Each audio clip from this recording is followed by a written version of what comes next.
আল্লাহ রাব্বুল আলামিন খুশি হন আল্লাহ পাকের কালাম থেকে যেখানে কথা বলা হয় সেই মজলিসটাকে আল্লাহ পাক সবচাইতে আল্লাহর কাছে প্রিয় এবং পছন্দনীয়। আল্লাহ পাক এই মহফিলে যারা অ্যাটেন্ড করেন, যারা উপস্থিত হন, যেনারা হাজির হয়েছেন, রব মনিব তিনি অত্যন্ত তেনাদের ওপর খুশি হয়ে গেছেন। তো মাবুদ যদি খুশি হয়, রব যদি খুশি হয়, ওই বান্দার জন্য আর কোনো কিছু থাকে না, কোনো টেনশন নাই, কোনো চিন্তাও নাই। হযরতে আনাস ইবনে মালিক রাদিয়াল্লাহু তাআলা আনহু হতে বর্ণিত, নবী করিম সাল্লাল্লাহু আলাইহি সাল্লাম বলেছেন, দ্বীন ইসলামের জ্ঞান শিক্ষা করা প্রত্যেক মুসলিমের ওপর ফরজ। এই হাদিসের মাধ্যমে স্পষ্ট বোঝা যায় একজন মুসলিম হিসেবে ইসলামের মৌলিক জ্ঞান অর্জন করা কেবল একটি পছন্দনীয় কাজই শুধু নয়, বরং তা একটি বাধ্যতামূলক দায়িত্ব। ইসলামের জ্ঞান অর্জনের জন্য যখন মহান আল্লাহর কোনো ঘরে বা নির্দিষ্ট স্থানে মুসলিমরা একত্রিত হয়, তখন সেই বৈঠককে বলা হয় মাজলিস। বোঝা যাচ্ছে কথা? খুব মনোযোগ দিবেন। এটি কেবল একটি সাধারণ আলোচনা সভা নয়, বরং তা এক বিশেষ ধরনের ইবাদত, যার উদ্দেশ্য কোরআন এবং হাদিসের আলোকে জীবন গঠন করা। মাজলিসের সংজ্ঞা ও তাৎপর্য। মাজলিস শব্দটি আরবি, যার অর্থ বসার স্থান বা সভা। ইসলামী পরিভাষায় এটি এমন এক সম্মেলন যেখানে বিভিন্ন ঘর বা গোত্র থেকে আগত মহান আল্লাহর বান্দারা একত্রিত হয়ে কোরআন সুন্নাহ নিয়ে আলোচনা করে, শিক্ষা লাভ করে এবং প্রচার করে। এ ধরনের বৈঠককে মহান আল্লাহর পক্ষ থেকে বিশেষ মর্যাদা প্রদান করা হয়েছে। কি খুশি না? রাসূল কারীম সাল্লাল্লাহু আলাইহি সাল্লাম বলেছেন, তোমরা আমার পক্ষ থেকে বাল্লিগু আন্নি ওয়ালাউ কানা আয়া, আমার পক্ষ থেকে একটি আয়াত হলেও পৌঁছিয়ে দাও। এটা আল্লাহ রাসূলের কথা। আমার পক্ষ থেকে একটা আয়াতও যদি হয়, এটা মানুষের কাছে পৌঁছিয়ে দাও। এই হাদিস থেকে বোঝা যায় ইসলাম প্রচার এবং দাওয়াতের দায়িত্ব কেবল আলেমদের শুধু নয়, প্রতিটি সচেতন মুসলিমের। এই হাদিস থেকে বোঝা যায় যে ইসলাম প্রচারের দায়িত্ব, দাওয়াতের দায়িত্ব শুধু আলেমদের একা নয়, বরং প্রত্যেকটি সচেতন মুসলিমের। মাজলিসের পবিত্রতা ও সতর্কতা। যেহেতু এলেম চর্চার বিষয়টি অত্যন্ত গুরুত্বপূর্ণ এবং স্পর্শকাতর, তাই মাজলিসে মিথ্যা বা ভিত্তিহীন বক্তব্য দেওয়া মারাত্মক অপরাধ। রাসূলুল্লাহ সাল্লাল্লাহু আলাইহি সাল্লাম কঠোরভাবে সতর্ক করে দিয়েছেন, যে ব্যক্তি ইচ্ছাকৃতভাবে আমার নামে মিথ্যা বলবে, সে যেন তার ঠিকানা জাহান্নাম বানিয়ে নেয়। এ থেকে বোঝা যায় দাওয়াত ও এলেম প্রচারের কাজে সত্য ও নির্ভরযোগ্য দলিলের ভিত্তিতে কথা বলা অপরিহার্য। মাজলিসের প্রতি মহান আল্লাহর নির্দেশ। আল্লাহ তাআলা বলেন, ওয়াসবির নাফসাকা মাআল্লাযীনা ইয়াদউনা রাব্বাহুম বিল গাদাতি ওয়াল আশি ইউরিদুনা ওয়াজহাহু ওয়ালা তা'আদ্দু আইনাকা আনহুম তুরিদু যিনাতাল হায়াতিদ দুনিয়া ওয়ালা তুতি মান আগফালনা কলবাহু আন যিকরিনা ওয়াত্তাবা হাওয়াহু ওয়া কানা আমরুহু ফুরুতা। আল্লাহ রাব্বুল আলামিন সূরা আল কাহাফের 28 নম্বর আয়াত। তুমি নিজেকে তাদের সান্নিধ্যে রাখো যারা সকাল সন্ধ্যায় তাদের প্রতিপালককে ডাকছে কেবল তার সন্তুষ্টির আশায়। এই আয়াতে রাসূল কারীম সাল্লাল্লাহু আলাইহি ওয়াসাল্লামকে আদেশ করা হয়েছে জিকিরকারী ও মহান আল্লাহর সন্তুষ্টি অন্বেষণকারীদের সাথে থাকো। এই নির্দেশের বাস্তবতা বোঝাতে তাফসিরে ইবনে কাসিরে বলা হয়েছে, এই আয়াত নাজিল হওয়ার সাথে সাথে রাসূল কারীম সাল্লাল্লাহু আলাইহি ওয়াসাল্লাম ঘর থেকে বের হয়ে সে দরিদ্র অথচ ইখলাস ভরা লোকদের মাজলিসে গিয়ে বসে পড়েন। দেখছেন, এই আয়াতটা নাজিল হওয়ার সাথে সাথে নবী করিম সাল্লাল্লাহু আলাইহি ওয়াসাল্লাম বাড়ি থেকে ঘর থেকে বের হয়ে সেই একটা দরিদ্র মানুষ, গরিব মানুষ অথচ ইখলাসওয়ালা, ঈমানওয়ালা, আমলওয়ালা লোকদের মাজলিসে গিয়ে বসে পড়তেন। মাজলিসের অনুপস্থিতি এক তাত্ত্বিক ক্ষতি। আমরা অনেকেই মাজলিসের দাওয়াত পেয়েও অংশগ্রহণ করি না, কারণ আমরা এর গুরুত্ব উপলব্ধি করি না। অথচ আল্লাহ রসুল নিজে মাজলিস অন্বেষণ করে তাতে অংশগ্রহণ করেছেন। আমরা অবশ্যই হাদিসটা শুনলাম, আল্লাহ রসুল নিজেই কোরআনের মাজলিস অন্বেষণ করে তাতে অংশগ্রহণ করেছেন। তো রসুলের মতন মানুষ মাজলিস অন্বেষণ করে বসেন, আর আমরা সেই মাজলিসের অন্বেষণও করি না, বসিও না। এর বিপরীত, আমরা নিজে মাজলিস অন্বেষণ করে তাতে অংশগ্রহণ করেছেন। অতএব আমাদের উচিত জীবনের অবশিষ্ট সময়কে কাজে লাগিয়ে এই পবিত্র সভাগুলোর প্রতি মনোযোগী হওয়া। মাজলিসে অংশগ্রহণের বিশেষ ফজিলত সমূহ: জিকিরের মাজলিসে ফেরেশতাদের উপস্থিতি। জিকিরের মাজলিসে এখন এই মুহূর্তে ফেরেশতারা এখানে উপস্থিত রয়েছে। কত হাজার ফেরেশতা যে এখানে রয়েছে এই চোখ দিয়ে দেখা যাবে না। আবু হুরায়রা রাদিয়াল্লাহু তাআলা আনহু বর্ণনা করেন, নবী করিম সাল্লাল্লাহু আলাইহি ওয়াসাল্লাম বলেছেন, মহান আল্লাহর কিছু ফেরেশতা আছেন যারা জিকিরের মাজলিস খুঁজে বেড়ান। সুবহানাল্লাহ। কিছু ফেরেশতা আছে যারা জিকিরের মাজলিসগুলি খুঁজে বেড়ান। তারা জিকিরকারীদের ঘিরে বসে যান। আমাদেরকে ঘিরে বসে রয়েছে ফেরেশতারা, এমনকি প্রথম আসমান পর্যন্ত স্থান পূর্ণ করে দেন।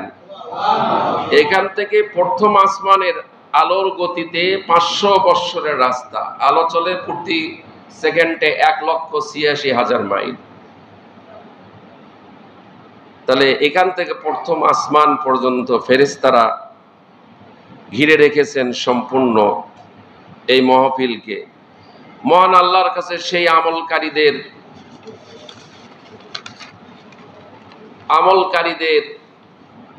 সম্পর্কে আলোচনা করেন। আল্লাহ তাআলা তাদের সবাইকে মাফ করে দেন। ফেরেশতারা আল্লাহর কাছে গিয়ে আলোচনা করেন আমাদের সম্পর্কে, এবং আল্লাহ তাআলা আমাদের সবাইকে মাফ করে দেন। এমনকি পাশে বসা সেই গুনাহগারকেও, যিনি ইচ্ছাকৃতভাবে আসেননি, তাকেও আল্লাহ ক্ষমা করে দেন, মাফ করে দেন।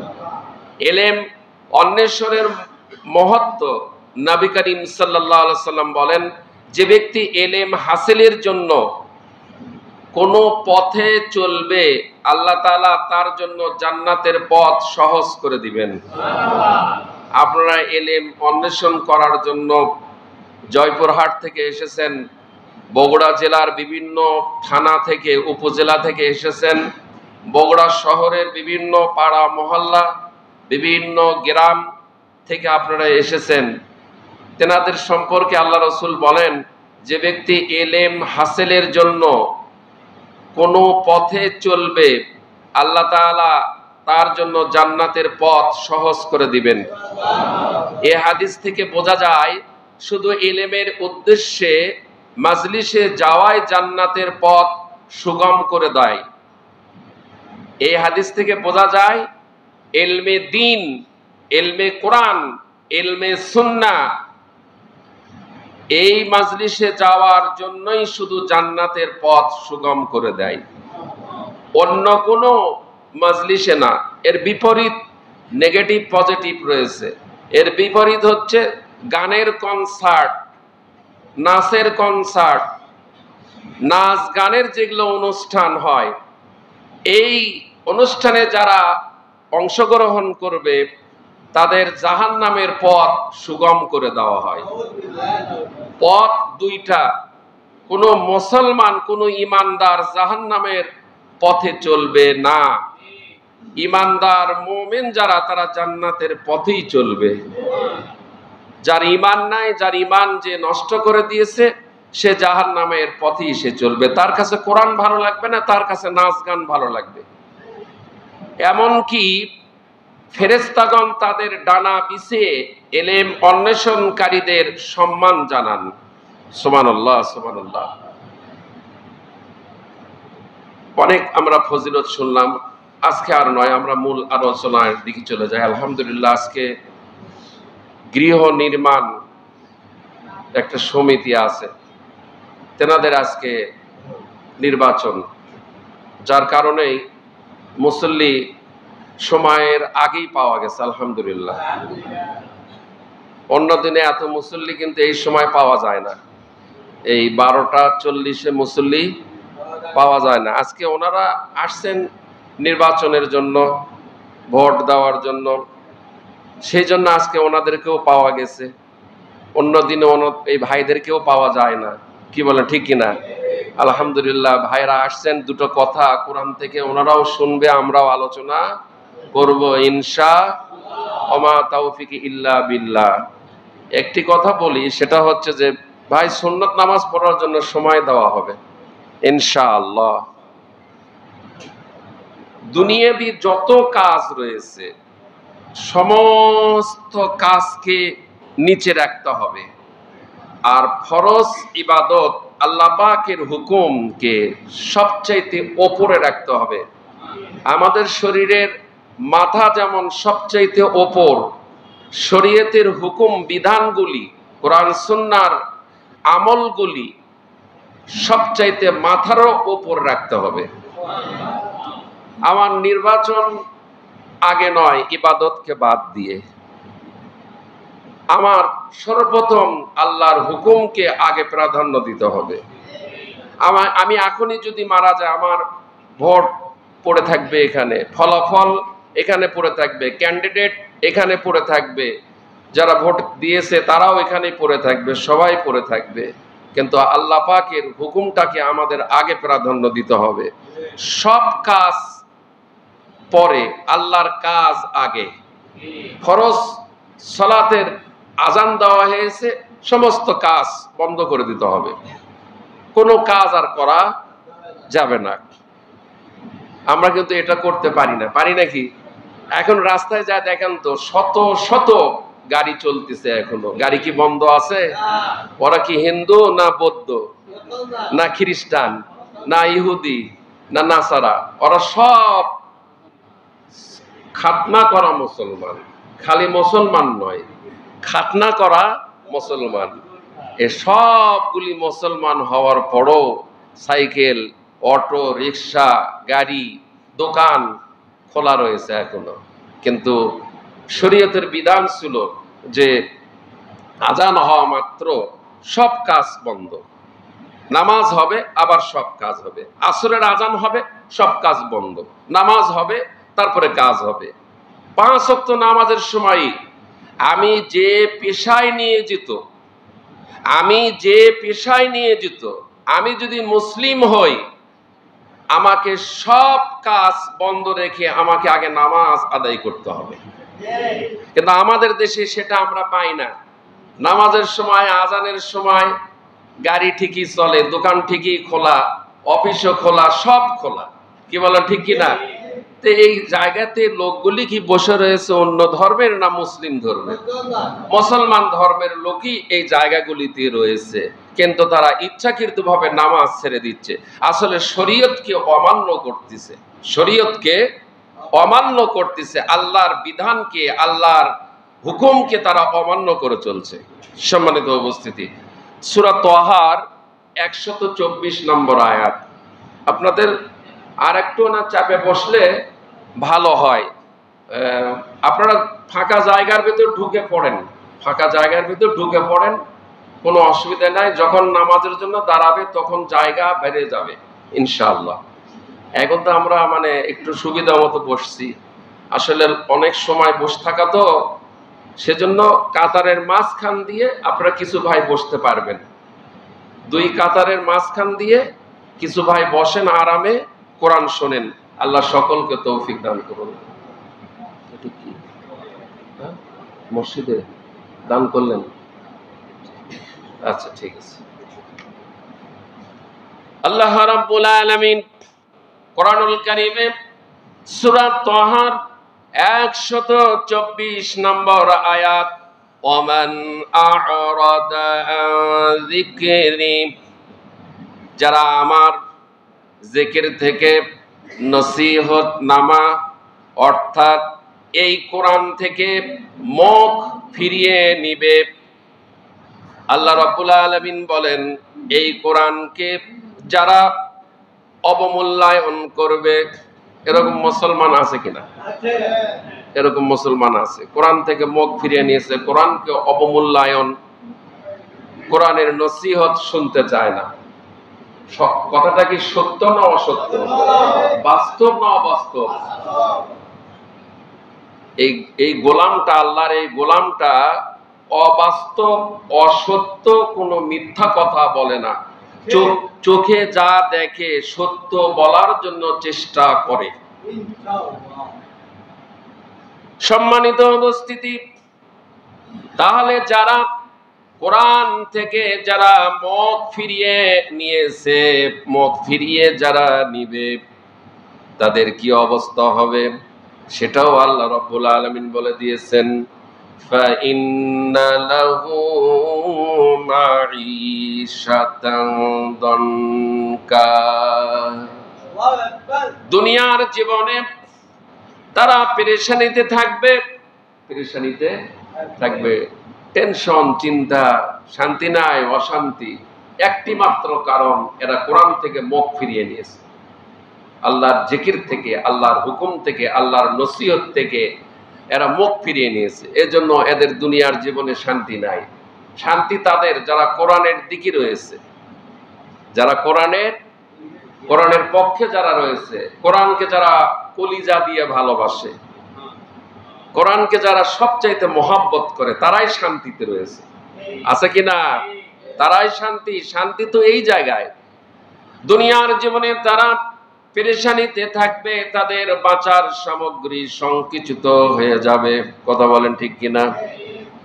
আল্লাহ রাব্বুল আলামিন বলেন, ওয়া নাহশুরুহু ইয়াওমাল কিয়ামাতি আ'মা। আল্লাহ রাব্বুল আলামিন বলেন, দুনিয়ার জীবন সংকুচিত হবে, আর কি হবে? কিয়ামতের দিনে আল্লাহ রাব্বুল আলামিন তাদেরকে অন্ধ অবস্থায় আল্লাহর সামনে প্রেজেন্ট করবেন, উপস্থিত করবেন, হাজির করবেন। কোন অপরাধের কারণে বলুন তো একটু? কোরআন থেকে মুখ ফিরিয়ে নেওয়ার কারণে। আবারও বলছি, আমার মনে হয় কথা বোঝা যাচ্ছে না? বোঝা না গেলে বলবেন, বোঝার জন্য আমরা চেষ্টা করব। একটু উত্তর দিলে আল্লাহ খুশি হবে। আমাকে খুশি করা লাগবে না, আল্লাহকে খুশি করেন। সম্মানিত উপস্থিতি, তাহলে কোরআন থেকে যারা মুখ ফিরিয়ে নিয়েছে, দুনিয়ার জীবন তাদের পেরেশানি হবে, আখিরাতের জীবন কি হবে?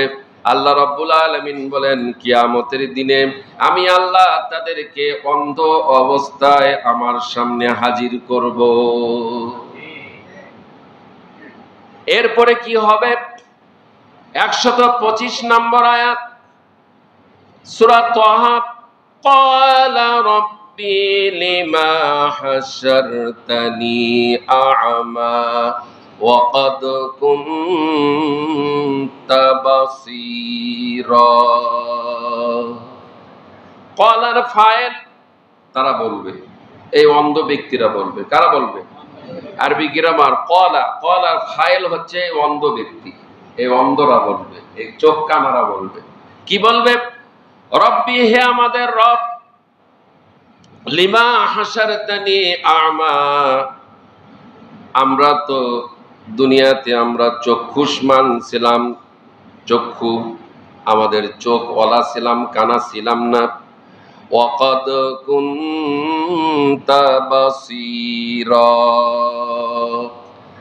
আজ এই বিপদের দিনে হাসরের ময়দানে হে আমাদের রব, হে আমাদের আল্লাহ, তুমি আমাদেরকে কেন অন্ধ করে উঠালে? যাদেরকে অন্ধ করে উঠানো হচ্ছে তারা বলতেছে যে আমরা তো দুনিয়াতে চোখ হলাই ছিলাম, কানা ছিলাম না। যারা কানা ছিল তাদেরকে তুমি কানা অবস্থায় উঠাও, কিন্তু আমরা তো চোখ হলা ছিলাম, আমাদেরকে কেন অন্ধ করে উঠালে? আল্লাহ রাব্বুল আলামিন জবাব দিচ্ছেন, অথচ দুনিয়াতে আমাদের চোখ ছিল, আমরা সবকিছুই দেখতে পেতাম। আল্লাহ পাক এবার 126 নম্বর আয়াতে জবাব দিয়ে দিচ্ছেন, ক্বালা কাযালিকা আতাতকা আয়াতুনা ফানাসিতাহা ওয়া কাযালিকাল ইয়াউমা তুনসা। ক্বালা, আল্লাহ বলবেন, আল্লাহ তাআলা বলবেন, হে নাফরমানের দলেরা, দুনিয়াতে তোরা অন্ধ ছিলে, কোরআন দেখেই না দেখার ভান করেছিলে, কোরআন থেকে মানুষকে দূরে সরে রেখে দিয়েছিলে, নিজেরাও কোরআন শোনো নাই, কোরআন মানো নাই, কোরআন দেখো নাই, কোরআন ধরো নাই, আর নিজেদের কর্মী বাহিনীদেরকে, নিজেদের দলের অনুসারীদেরকেও কোরআন থেকে মানুষকে দূরে সরে রেখে দিয়েছিলে। কথা মিলে যাচ্ছে? একটু আওয়াজ দিয়েন, কথা মেলে মেলে মেলে। কোরআন মিলে দিচ্ছে, আমি মিলে দিচ্ছি না, কোরআন মিলে দিচ্ছে। সূরা তাহার 126, এখানে গোপন করার কিছু আছে? একটু আগেই বলছি, কোরআনের কথা মিথ্যা বললে জাহান্নাম তার ঠিকানা। সম্মানিত উপস্থিতি, আল্লাহ রাব্বুল আলামিন বলবেন, নাফরমানের দলেরা, দুনিয়াতে তোরা অন্ধ ছিলে, আমার আয়াতগুলো তোদের কাছে পাঠিয়েছিলাম, অথচ তোরা কোরআনের আয়াতগুলি, আমার আয়াতগুলি তোরা গ্রহণ করিস নাই। আছে কি না? কোটি কোটি লোক বাংলাদেশে আছে কোরআনের আয়াত গ্রহণ করে নাই। ঠিক মিলতেছে? কোটি কোটি, সব খাতনা করা, সব মুসলমান দাবি করে, অথচ কোরআনের এই আয়াতগুলি তারা গ্রহণ করে নাই। সম্মানিত উপস্থিতি, আল্লাহ রাব্বুল আলামিন বলেন, তোরা আমার আয়াতগুলি যেমনি ভাবে দুনিয়ার জীবনে ভুলেছিলি, আজ আমিও আল্লাহ তোদেরকে ভুলে গেলাম। আল্লাহ যদি সেদিন দুনিয়ার আমরা আল্লাহকে ভুলে গেছি, আল্লাহর আয়াতকে ভুলে গেছি, আখিরাতেও আল্লাহ আমাদেরকে ভুলে যাবেন। তা আল্লাহকে যদি কোনো বান্দা ভুলে যায়, তার অবস্থাটা কি হবে? তার অবস্থাটা কি হবে? এরকম বলার পরেও কি ফিরে আসতেছে? তওবার দরজা খোলা। এখানে যারা রয়েছেন, কোরআন থেকে যদি এরকম কোনো ভাই থেকে থাকেন, এখনই শোনার মাত্রই আপনি নিজে নিজে তওবা করে নিয়ে ফিরে আসেন, ফিরে আসেন। তওবার দরজা এখনো খোলা। জানা মাত্রই, শোনা মাত্রই তওবা করে ফিরে আসেন। আল্লাহ অতীত জীবনের সব গুনাহগুলি আল্লাহ মাফ করে দিবেন। আর যদি অহংকার করে, আত্মভূমিকা করে, তাকব্বরি করে, কেবের করে, অহংকার করে যদি হুজুর যতই বলুক আমি শুনতে মানতে রাজি নয়, আমি যে তরিকার ওপর আছি, যে ভ্রান্ত পথের ওপর আছি, আমারটাই সঠিক, হুজুর যতই বলুক কোরআনেরটা, আমি কোরআনেরটা মানবো না, আমি আমার নিজের তৈরি করা, মন গড়া যে রাস্তা, যে পথ, যে আমি দলে আছি, আমারটাই ঠিক, তাহলে তার পরিণতি আখেরাত তার শেষ। তার আখেরাতে আর কিছু নাই, আখেরাত তার বরবাদ, তার আখেরাতে কিচ্ছু নাই। হাবিতত আমালুহুম, তার সমস্ত আমল বরবাদ। এখন মূল আলোচনায় আমরা চলে যাই। আপনাদের স্মরণ আছে 8 শ্রেণীর মানুষ সাফল্য লাভ করবে কোরআনের ভাষায় জানবো। তার 1 নম্বর ঈমান বলা হয়েছে গত জুমায়, স্মরণ আছে না ভাই? স্মরণ আছে না? গত জুমায় ঈমান বলা হয়েছে না 1 নম্বর। আজকে আমরা 2 নম্বরে চলে যাই আলোচনায়। আল্লাহ তাআলা আমাদেরকে তৌফিক দান করুন সকলে, আল্লাহুম্মা আমিন। 2 নম্বর হচ্ছে সফলতা লাভ করবে তারা যারা নেক কাজ করবে। এখন নেক কাজের ভেতর যদি গুনাহের কাজ থাকে, শিরক থাকে, বেদাত থাকে, নিফাক থাকে, কুফর থাকে, ওই নেক কাজগুলি খেয়ে ফেলবে। ওই নেক কাজ আর নেক কাজ থাকবে না। বুখারীর হাদিস, ইন্নামাল আমালু বিন্নিয়াত, নিয়ত সহি শুদ্ধ করতে হবে, আকীদা ঠিক রাখতে হবে, আল্লাহকে পরিপূর্ণ মেনে নিতে হবে, রসুলকে পরিপূর্ণ সব জায়গায় রসুলকে মেনে চলতে হবে, নেক আমল সব জায়গায় করতে হবে, কোনো গুনাহের কাজের সঙ্গে সংমিশ্রিত থাকা যাবে না। আল্লাহ রাব্বুল আলামিন কোরআনুল কারীমে 45 নম্বর সূরা জাসিয়া, কি সূরা?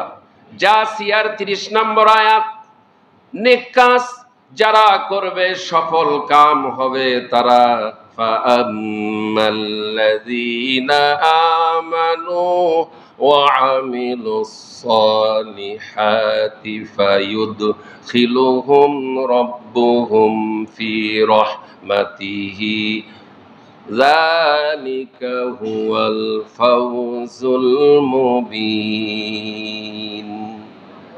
আল্লাহ রাব্বুল আলামিন বলেন, যারা ঈমান আনে ও নেক কাজ করে, সৎকর্ম করে, তাদের প্রতিপালক, তাদের রব তাদেরকে প্রবেশ করাবেন স্বীয় রহমতে, ইহাই মহা সাফল্য, জান্নাতের ভিতর প্রবেশ করাবেন।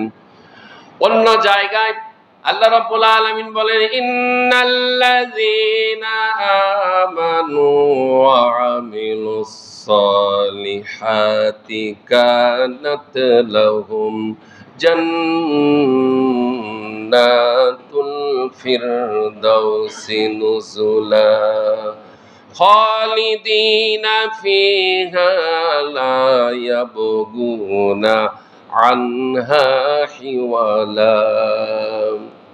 আল্লাহ রাব্বুল আলামিন বলেন, নিশ্চয় যারা ঈমান আনবে এবং নেক কাজ যারা করবে, আমলে সালেহ যারা করবে, আল্লাহ পাক বলেন আমি আল্লাহ তাদের জন্য জান্নাতুল ফিরদাউস তৈয়ার করে রেখে দিয়েছি।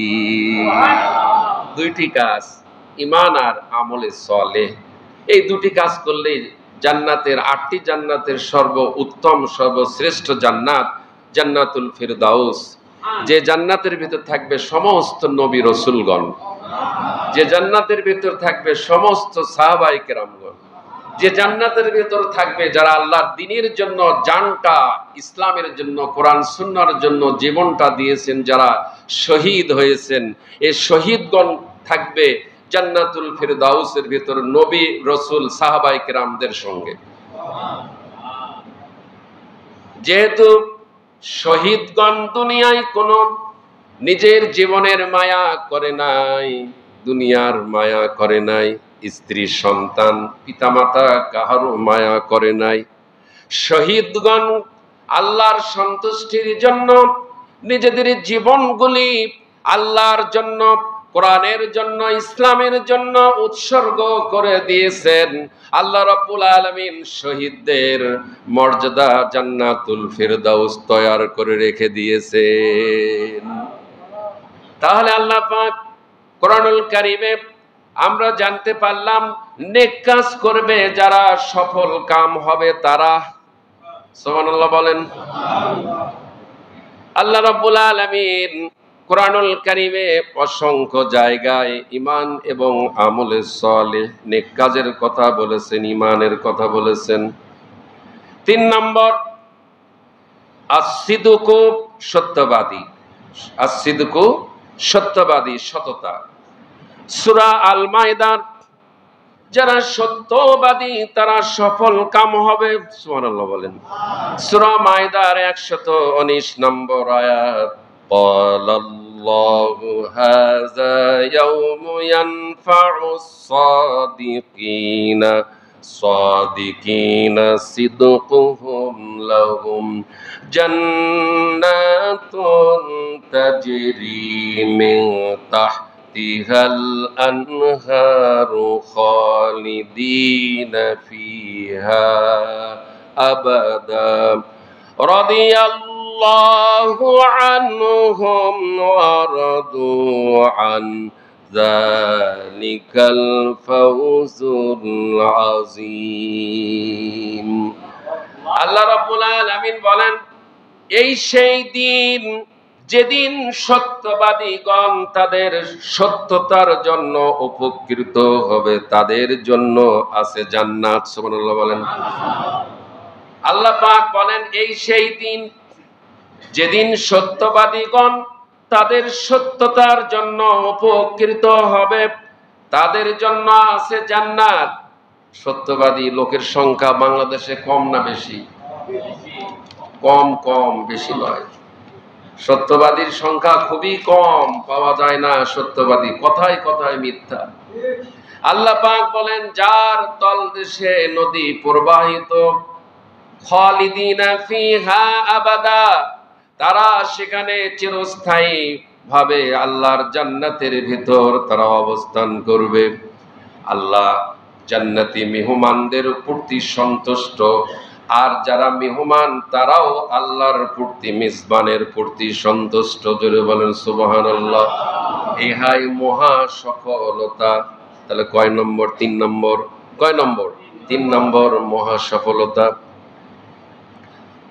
সম্মানিত উপস্থিতি, একটা করে পয়েন্টের উপর যদি আলোচনা করা হয়, একটা করে জুমা লেগে যাবে, কিন্তু আমি সেদিকে যাব না। ইনশাআল্লাহ আজকে 8টায় আলোচনা শেষ করা হবে। 8টি গুণ। কয়টি গুণ? 8টি গুণই আজকে ইনশাআল্লাহ শেষ করা হবে। তাহলে আমরা জানতে পারলাম সত্যবাদিতার দাম আল্লাহর কাছে আছে কিনা। সত্যবাদীর জন্য জান্নাত, মিথ্যাবাদীর জন্য কি জান্নাত?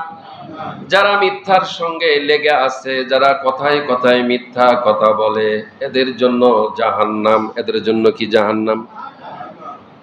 সম্মানিত উপস্থিতি, মিরাজের ঘটনা, নবী করিম সাল্লাল্লাহু আলাইহি সাল্লাম বাইতুল্লাহ থেকে বাইতুল মুকাদ্দাস, হারামাইন থেকে জেরুজালেম, বাইতুল মুকাদ্দাস যেটা মসজিদুল আকসা, সুবহানাল্লাযী আসরা বিআবদিহি লাইলাম মিনাল মাসজিদিল হারাম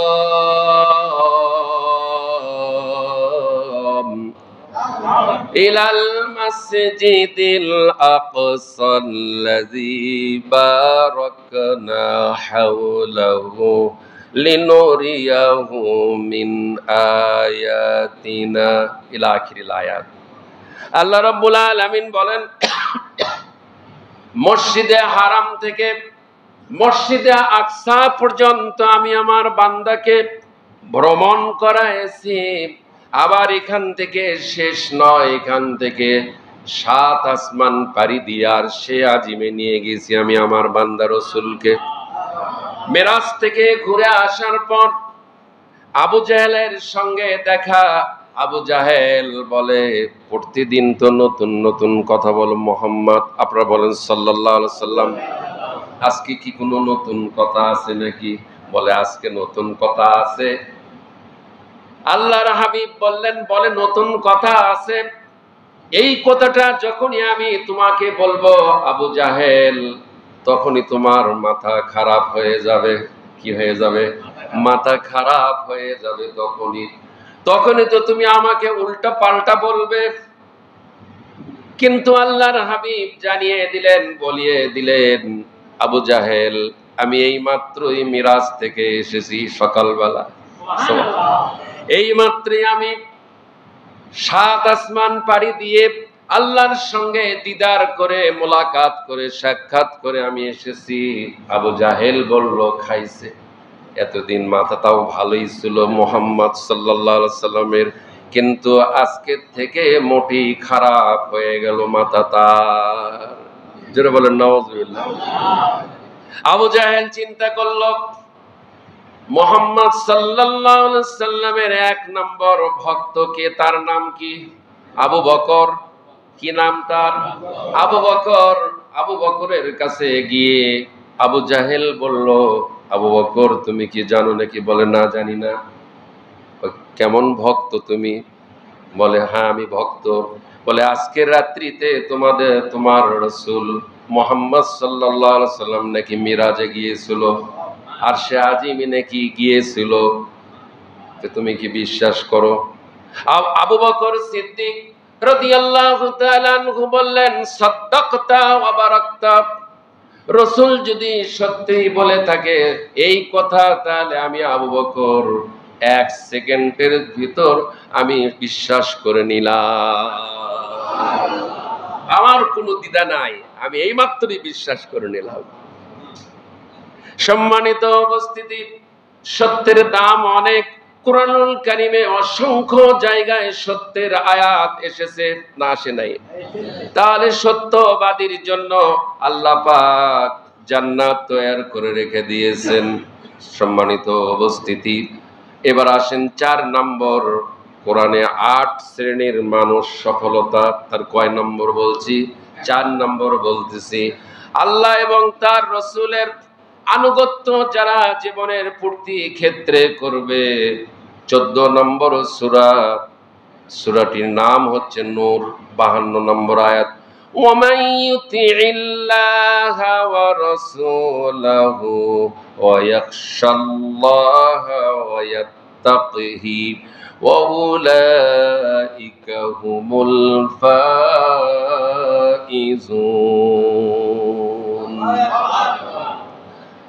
সূরা আহজাবের 71 নম্বর আয়াত। কত নম্বর? 71 নম্বর আয়াত সূরা আহজাবের।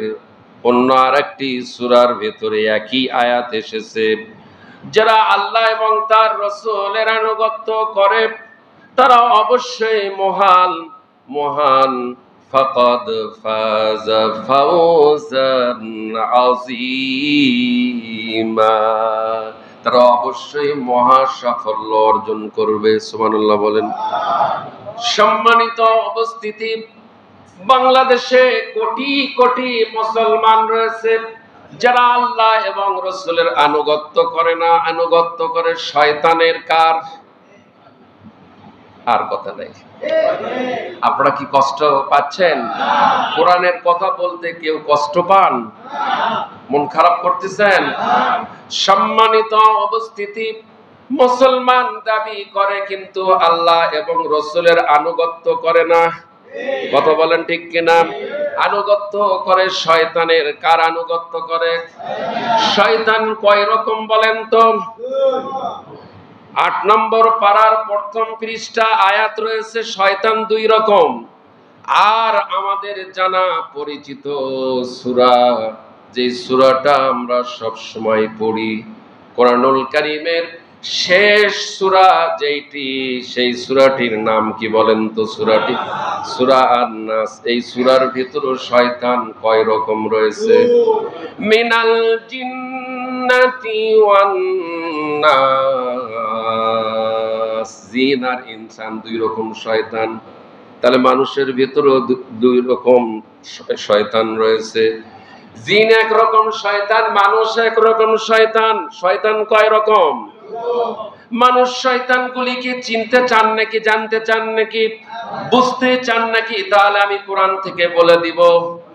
মানুষ শয়তান হচ্ছে তারা যারা আল্লাহ এবং রাসূলের আনুগত্য বাদ দিয়ে নিজেদের তৈরি করা তন্ত্র মন্ত্র, ইজম, মানুষের তৈরি করা আইন কানুন, মানব রচিত আইন কানুন যারা চালায়, যারা প্রতিষ্ঠিত করেছে, করতে চায়, নেতৃত্ব যারা দেয়, তারাই তো মানুষ রূপী শয়তান।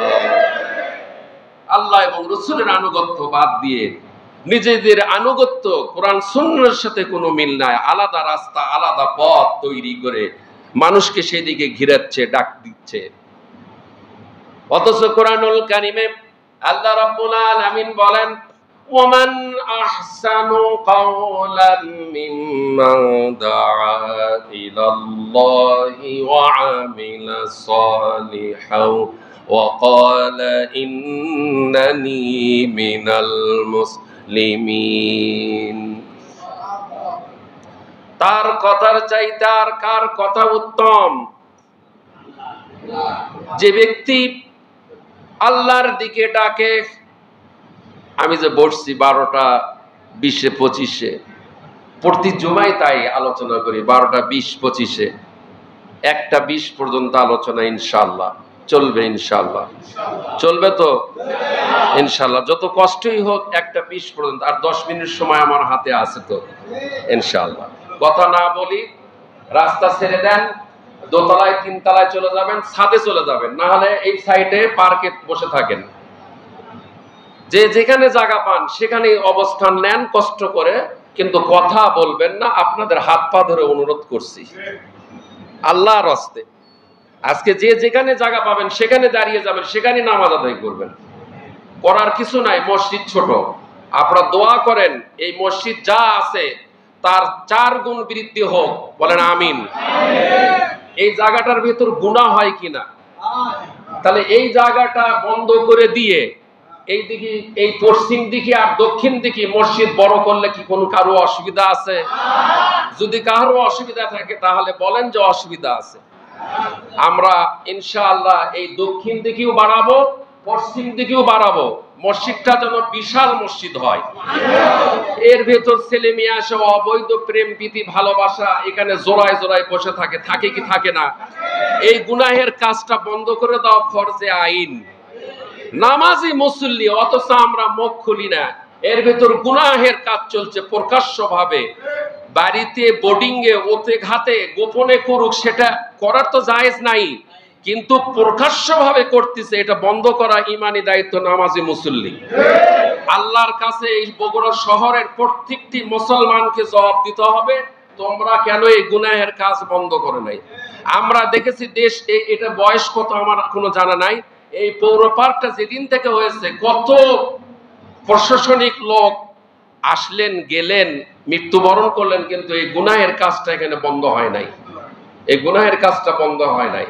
ভবিষ্যতে যারা এই গুনাহের কাজ বন্ধ করবে তাদের দরকার আছে কিনা? এই গুনাহের কাজ ইমানদাররাই কেবল বন্ধ করতে চাইবে। ইমানদারের বাইরে যদি কেউ থাকে, তারা কোনোদিন 54 বছর তারা বন্ধ করে নাই, সামনে কি বন্ধ করবে মনে করতেছেন? যাদের দ্বারা এটা বন্ধ হবে তাদের ক্ষমতায় আসা দরকার আছে কিনা? যাদের দ্বারা জেনা বেবিচার বন্ধ হবে, ক্রস কোয়ার্টার বন্ধ হবে, বগুড়ার প্রত্যেকটি হোটেলেই জেনা বেবিচার চলে, এই গুনাহের কাজগুলি বন্ধ হবে, তাদের দরকার। আল্লাহ রসুল তো এই কাজগুলি করেছেন, সাহাবায়ে কেরাম তো এই কাজগুলি করেছেন। সম্মানিত উপস্থিতি, তাহলে কি বলতেছিলাম বলেন তো দেখি, মনে আছে নাকি? ভুলে গেছে। আনুগত্য, আনুগত্য, আল্লাহ এবং রসুলের আনুগত্য করতে হবে। শয়তান কয় রকম হয়? একটা জিন শয়তান, মালাউন শয়তান, খবিস ইবলিস, আর একটি হচ্ছে মানুষ শয়তান। যারাই আল্লাহ রসুলের আনুগত্যকে বাদ দিয়েছে তারাই শয়তান হয়ে গেছে। আল্লাহ রসুলের আনুগত্য কখনো বাদ দেওয়া যাবে না। সূরা নূরের 52 নম্বর আয়াত। সম্মানিত উপস্থিতি, 5 নম্বর, আল্লাহ তাআলার জন্য জান মাল খরচ করা। সূরা তাওবার 20 নম্বর আয়াত। কয় নম্বর?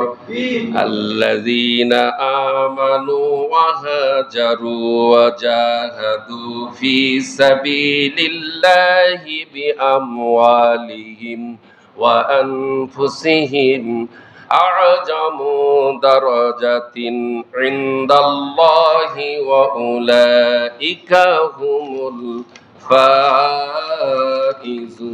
ফাইজুন। যারা ঈমান আনে, হিজরত করে, মক্কা থেকে মদিনায় হিজরত করছে কিনা?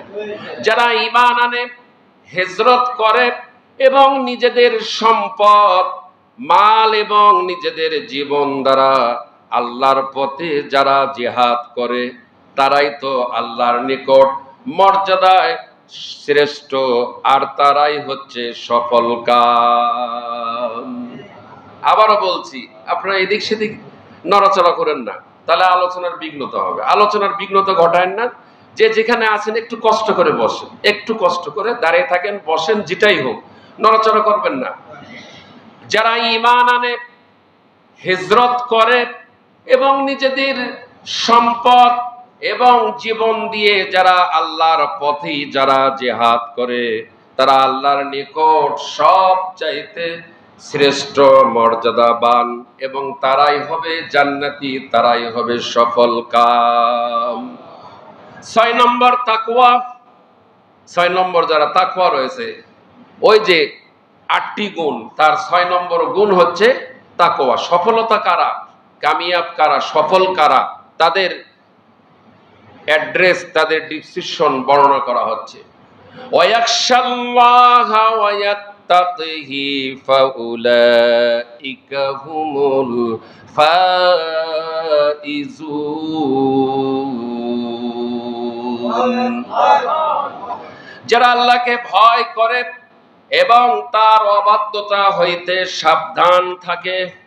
আর অবাধ্যতার মধ্যেই পড়ে রয়েছে কোটি কোটি মুসলমান আজকে। যারা আল্লাহকে ভয় করে এবং তার যত অবাধ্যতা রয়েছে তার থেকে সাবধান থাকে, তারাই হবে সফল কাম। 7 নম্বর, ধৈর্য সবর অবলম্বনকারী। কোরআনের সবর এসেছে 112 বার। পুরা কোরআনে সবর শব্দটি এসেছে 112 বার। কত? 112 বার। সূরা মুমিনের 111 নম্বর আয়াত, ইন্নী জাযাইতুহুমুল ইয়াওমা বিমা সাবারু আন্নাহুম হুমুল ফাইজুন। আল্লাহ রাব্বুল আলামিন বলেন, আমি আজ তাদেরকে তাদের ধৈর্যের কারণে এমন ভাবে পুরস্কৃত করলাম যে তারাই হইল সফল কাম। দুনিয়াতে যারা সত্যিকারে যারা ঈমানদার, সত্যিকারে যারা মুমিন, ইসলামের কথা বলে, ইসলামের কাজ করে, ইসলামী আন্দোলন করে, ইসলামী দল করে, আছে কিনা? যত সমালোচনা, যত তাচ্ছিল্য, যত অপমান, যত অপদস্থ, যত নির্যাতন, যত নিষ্পেষণ ইসলামী আন্দোলনের কর্মীদের উপর, নেতাদের উপর, কথা বলেন ঠিক কিনা? মক্কা নগরীতে রাসূলের উপর সবচাইতে জুলুম এবং নির্যাতন নিষ্পেষণ কম হয়েছিল না বেশি হয়েছিল? সাহাবায়ে কেরামদের উপর নির্যাতন কম ছিল না বেশি ছিল?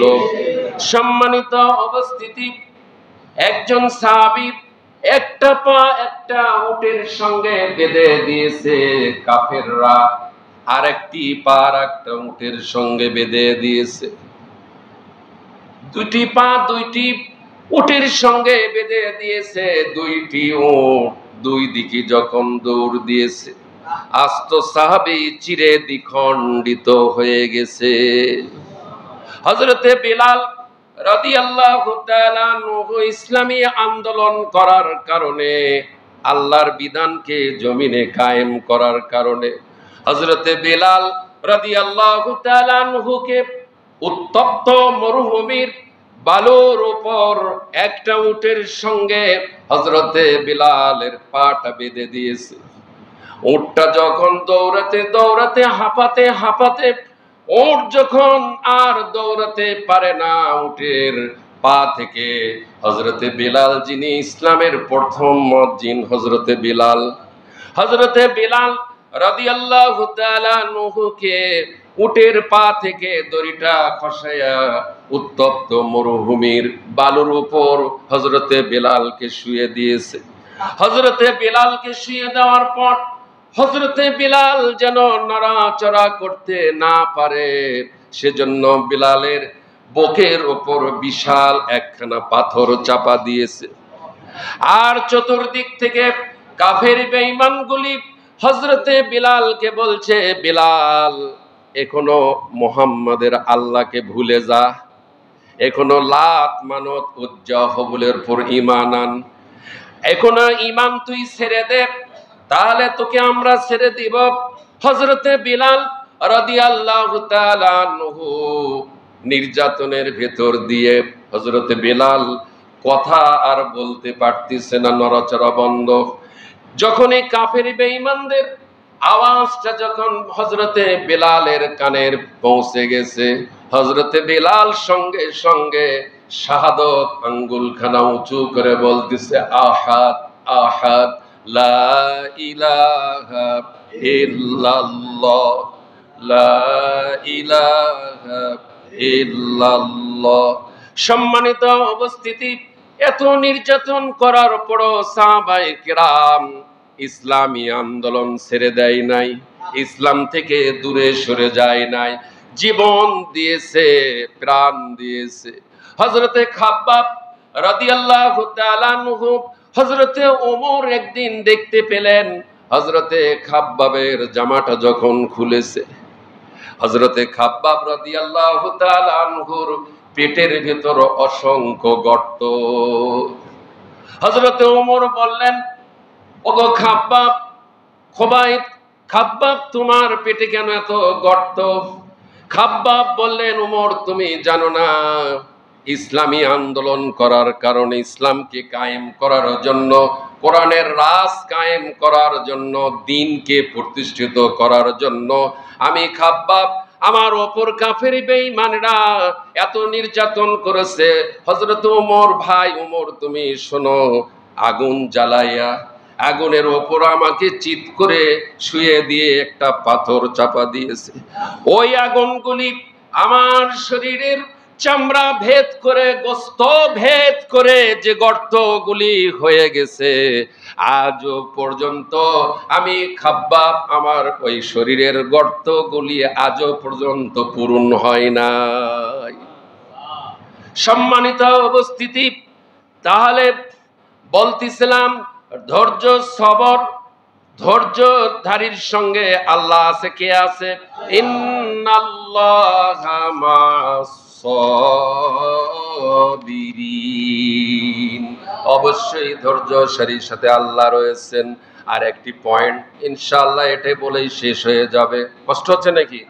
কষ্ট হলেও এটা শেষ করাই লাগবে আজকে।